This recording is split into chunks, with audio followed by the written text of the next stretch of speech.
So, welcome back again to my channel. By the way, I'm Gutierrez Donald A, and for today's video, I'm going to make a short tutorial for chapters 1 to 11. So, let's proceed in chapter 1. So, the globalization of the internet has ushered in new forms of communication that empower individuals to create information that can be accessed by a global audience.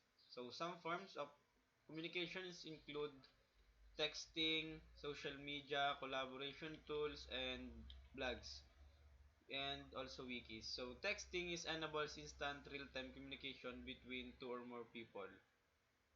Social media consists of interactive websites where people and communities create and share user-generated content with friends, family, peers, and the world. So collaboration tools is without the constraints of location or time zone, collaboration tools allow individuals to communicate with each other. So often across real-time interactive video, the broad distribution of data networks means that people in remote locations can contribute on an equal basis with people in the heart of large population centers. So blogs, which is an abbreviation of weblogs, are web pages that are easy to update and edit. So, unlike commercial websites, blogs give anyone a means to communicate their thoughts to a global audience without technical knowledge of web design. So, wikis are web pages that groups of people can edit and view together, whereas a blog is more of an individual, personal journal. A wiki is a group of creation. As such, it may be subject to more extensive review and editing. Many businesses use wikis as their internal collaboration tool. So podcasting is allows people to deliver their audio recording to a wide audience. So the audio file is placed on a website or blog or wiki where others can download it and play the recording on their computers or laptops and other mobile devices. So peer-to-peer file sharing is a it can allow people to share files with each other without having to store and download them from a central server. So the user joins the P2P network by simply installing the P2P software. P2P file sharing has not been embraced by everyone. Many people are concerned about violating the laws of copyright materials. So networks support the way we play. So the internet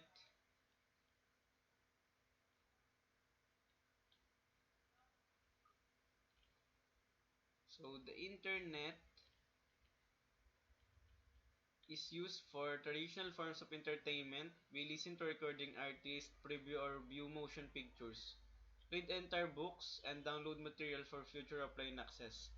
Live sporting events and concerts can be experienced as they are happening or recorded and viewed on demand.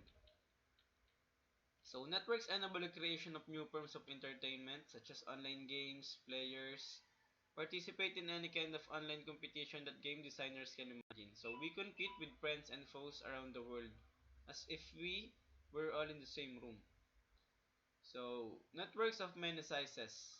Networks come in all sizes. They can range from simple networks consisting of two computers to networks connecting millions of devices. Click the images in the figure to read about networks of different sizes. So simple network installed in homes enable sharing of resources such as printers, documents, pictures, and music between a few local computers. So home office networks and small office networks are often set by individuals that work from a home or a remote office and need to connect to a corporate network or other centralized resources. Additionally, many self-employed entrepreneurs use home office and small office networks to advertise and sell products, order supplies, and communicate with customers. So in business and large organization networks can be used on an even broader scale to provide consolidation, storage, and access to information of network servers. So networks also allows for rapid communication such as email, instant messaging, and collaboration among employees. In addition to internal benefits, many organizations use their networks to provide products and services to customers through their connection to the internet. So let's proceed to the activity in this chapter, which is network architecture requirements. So the first thing that you need to do is read the instruction, select the appropriate column to identify the network architecture requirement to which each characteristics or features belongs. So in this table, you can see the four choices: fault tolerance, scalability, quality of service, and security. You have a given here, and you need to select the appropriate column for this given. So let's start. So network should be available. It should be fault tolerance. Then priority queues are implemented when demand for network bandwidth exceeds supply. So it's quality of service. Business and personal network equipment must be protected. So it's security. Developing a plan for priority queuing is a strategy for quality delivery of information. So it's quality of service. Business and personal data must be protected. So it should be the same of number 3. The networks can grow expand with minimal impact on performance. It should be scalability. Then data can travel through more than one route for delivery from a remote source.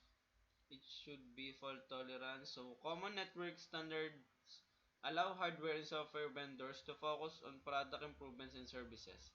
So it's scalability. So it's correct. So that's all for today video. So I hope you understand and thank you for your watching.